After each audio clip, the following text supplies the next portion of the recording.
இப்ப இவர் அந்த கூட்டணி மாறுவதற்கு திமுக இருந்து அதிமுக வரலான்ற ஒரு முடிவை எடுத்து அதுக்கான காய் நகர்த்தினாரோ என்னமோ, ஒருவேளை அப்படி இருந்தா அதுக்கு எப்படி அழுத்தம் கொடுக்கணுமோ அந்த அழுத்தத்தை திமுக கொடுத்திருக்கு. இல்ல, இந்த தேர்தலுக்கு முன்னாடி அவர் அந்த முடிவை எடுத்திருந்தாருன்னு சொன்னா கட்சி அவர் கையை விட்டு போயிருக்கும். இதுதான் நிலைமை. அண்டு சமீப காலங்களில் திருமா அவர்களுடைய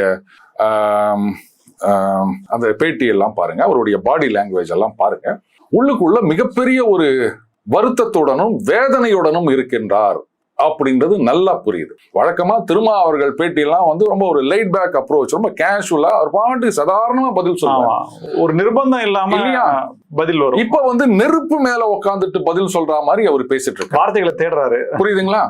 அதாவது இந்த யானைக்கு தன் பலம் தெரியாது அப்படின்னு சொல்லுவாங்க. இன்னைக்கும் நான் சொல்றேன், திருமா அவர்கள் ஒரு கிரெடிபிள் அலையன்ஸ்ல ஜாயின் பண்ணாருன்னு சொன்னா ஒரு 8% ஓட்டை ஸ்விங் பண்ணக்கூடிய கெப்பாசிட்டி அவருக்கு இருக்கின்றது.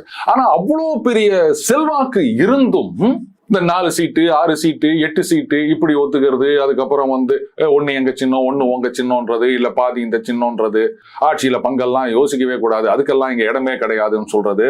எப்படிங்க மத்தியில மட்டும் நம்ம சண்டை போட்டு நம்ம ஆட்சியில பங்கு வாங்குவோம், ஆனா இங்க கிடையாதுன்னா அது தமிழக மக்கள் ஒத்துக்க மாட்டாங்க. யார் சொன்னா தமிழக மக்கள் ஒத்துக்க மாட்டாங்கன்னு?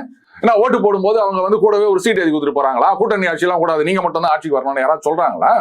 இல்ல யாராவது போய் கேட்டீங்களா ஜனங்க கிட்ட, நாங்க இவங்களை கூட்டணியில சேர்த்துக்கலாமா அப்படின்னு?